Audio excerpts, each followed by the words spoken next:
Welcome back to The Grind for an exciting video on the weeks 10 to 11 Summer of Pain Final Challenge and how to prepare even starting now. As you may have seen going around, these are some images of the data mined information of what the week 10 to 11 Final Challenge is going to be. And as you can see, the fight that has haunted us in the past appears to be the Grandmaster.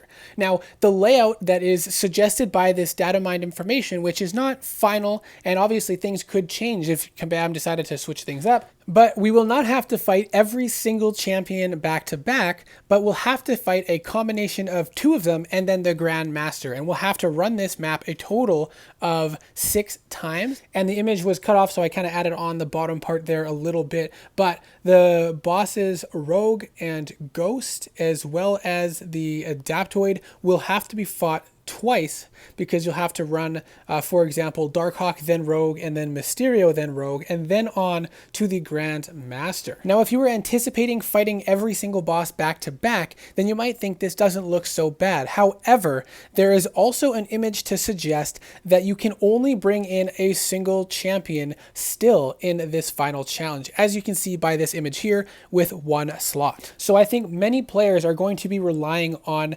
revives and health potions a little bit more heavily for this challenge, especially since you have to run it 6 times. But with this information, you can start planning ahead which champions you use for which bosses, and if the combination of Darkhawk and Rogue have any overlap for you and your roster. Now, the Grandmaster can really be done with any champion, so you don't really have to worry about bringing a counter for that, but it might be challenging in some situations to have the right champion to go up against 2 of these bosses in a row. However, I'm starting to think that potentially Aegon might be a good option for several of these paths. So apart from planning which champions you might use, what else can you do? Well, we are just finishing up with the Emma Frost fight, and then we are going on to the Rogue fight, which has also been leaked. Now, you can practice with Emma Frost against many champions, getting used to the reverse controls, parrying the special attacks and whatnot if you have not got enough practice in yet, but you can also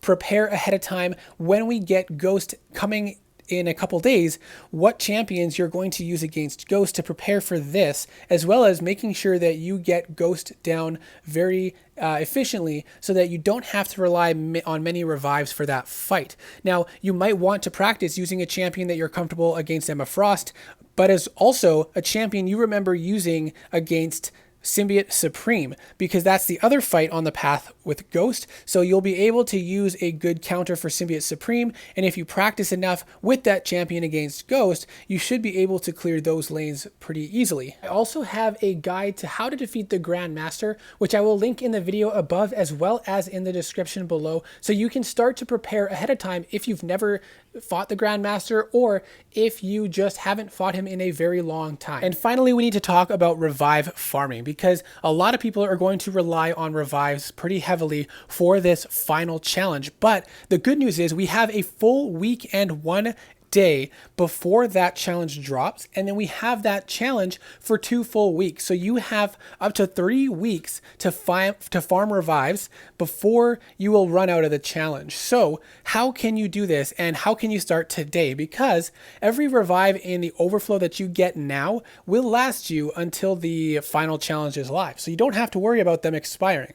So the best place from my own experience and research and crunching numbers, and I'll link the actual video in the video here, but if you go to Variant 7 Classic, Chapter 2, Quest number 2, you are very, very likely to see revives dropping almost every single run in this quest. And it's only 2 energy per tile, and the paths aren't that long. So there is a revive there. You will need a Mystic and Cosmic champion for the gates, but you can take that path, and then if there is no revive, just take the shortest path up one of the middle lanes here to refresh the map. And it is the odd map that does not have a revive. You will land a revive over 80% of the time, and again, it takes less than a full bar of energy to do this. And in my revive farming video, I showed how you can get more than 20 revives in a week. So that means if you start today, you can farm over 60 revives that you can use for the final challenge of Summer of Pain. And I highly recommend doing this at least a little bit each day, maybe grabbing 2 or 3 revives a day by doing this, so that you have at least some backup when this challenge goes live and you don't have to rely as heavily on your units. Another thing you should consider doing in preparation for this challenge, and again, if you start today, none of them will expire, but that is farming health potions, because I anticipate you will want to top your champions up when you do go on to the next fight, and for the Grandmaster, if you do need to rely on taking some blocked damage. And the place to do this is Realm of Legends Winter Soldier, and you can pick your best champions for this. You can take in someone like Archangel, can go very quickly. You can take in someone like Colossus, can be very quick as well. And you can just build a team around whatever champion you're going to use, and then just continue to refresh Winter Soldier and farm health potions that way. And I would recommend farming, I don't know, 4 or 5 of them a day, or if you've got time in the morning and time in the evening, 4 or 5 of them in the morning and in the evening, so that you can build up your stash of health potions as well by the time that this challenge drops. So I'm really looking forward to this challenge. Luckily for me, I still have some revives in the overflow that I have been saving. Some of them will be expiring before the final challenge drops, which means I have some that I can spare on next week's challenge and objectives. I do have some of these team revives, and if we only have one champion to take in to the final challenge, then I might use these in Act 6 to run the final map and get some practice against the Grandmaster. And I also have some stocked up here from events. So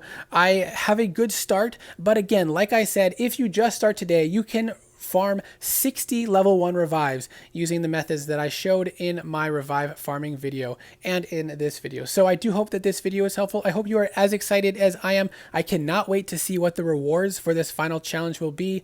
Good luck, and I hope to see you in the next video.